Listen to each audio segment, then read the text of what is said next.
శ్రీరామ్ జయరామ్ జై జయరామ్. ఫిబ్రవరి 8వ తారీఖు నుంచి ఫిబ్రవరి 14వ తారీఖు వరకు రాశి ఫలితాలను గనక ఈ వారం అంతా కూడా ఎలా ఉంటుందో ధనుర్రాశి వారి ఫలితాలను పరిశీలించుకుంటే గురుడి యొక్క అనుగ్రహం లభిస్తోంది. అలాగే కుటుంబ స్థానంలో చంద్రుడు, అలాగే కుజుడు. ఈ కుజుడు వాదనలు పెంచుతాడు, చంద్రుడు మన వరకు కూడా మానసిక శాంతిని మీకు ఇస్తాడు. కాబట్టి మౌనంగా ఉండడం అనేది మేలు.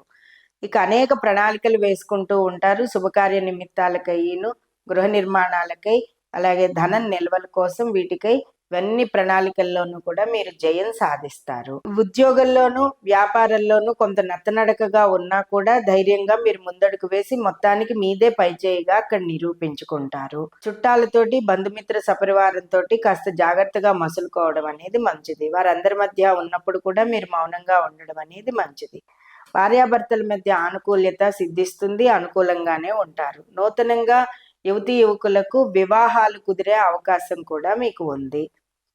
కొత్తగా విదేశీ యానాలు చేసి చదువుకోవడానికి వెళ్లే వారికి కూడా సర్వత్రా అనుకూలతగానే ఉంది. మొత్తం మీద చూసినట్లయితే గనక ధనుర్రాశి వారందరూ కూడా గురుపాదుకా పూజ ఈ వారం చేసుకోవడం మంచి. గురుపాదుకా స్తోత్రాన్ని చదువుకోవడం, గురుపాదుకలను పూజించడం, గురువుని పూజించడం, దక్షిణామూర్తి ఆరాధన చేసుకుంటే గనక ఇంకా మరింత ముందంజలో ఉంటారు. ముఖ్యంగా విద్యార్థులు, విద్యకు సంబంధించిన ఉద్యోగస్తులు, గవర్నమెంట్ ఉద్యోగస్తులు, వ్యాపారస్తులు అందరూ కూడా ఈ వారంలో దక్షిణామూర్తి ఆరాధన చేసుకోండి.